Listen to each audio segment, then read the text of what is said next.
Apakah hukum derma organ? Organ ni maksudnya organ dalam tubuh badan manusia lah. Bukan organ hok main kat gereja tu. Tu alat muzik, faham?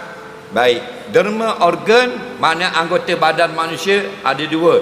Satu qablal maut, sebelum mati. Yang kedua ba'dal maut, lepas mati. Ada pun yang sebelum mati dulu. Kalau sebelum mati, hukumnya harus dengan bersyarat. Harus dengan bersyarat. Apa syaratnya? Hendaklah organ itu tidak memudaratkan penderma bila didermakan. Jadi kalau dia derma mati, haram derma. Contoh, jantung. Jantung tak ada mati. Dia derma kat orang, matilah dia.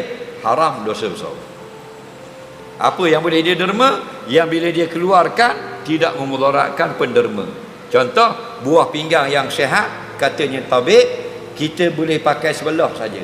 Sebelah lagi boleh derma ke bini kita sakit buah pinggang.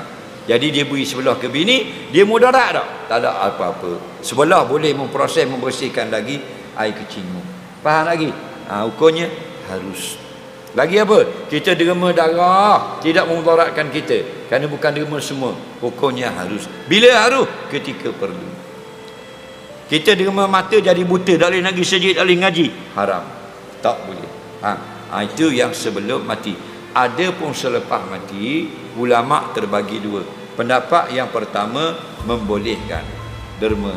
Kerana apa? Kerana sudah tidak berguna kepada si mati organ tersebut, dan juga kerana darurah, keperluan yang sangat perlu untuk orang yang sakit. Faham? Itu pendapat yang pertama. Pendapat yang kedua, yang saya cenderung kepada golongan kedua ini, haram derma. Kerana bila sudah mati jadi milik Allah. Inna lillah, kita semua milik Allah. Wajib kena hormat mayat, sehingga Nabi kata mematahkan tulang mayat seperti mematahkan tulangnya ketika hidup. Lepas tu dalam bab mayat kena bergaluh. Tak boleh mandi ngasok, tak boleh kapang kasar-kasar, tak boleh usung kuat-kuat, takut sakit dia. Apatah lagi belah, ambil batu, ambil ni, ambil dan sebagainya. Betul tak?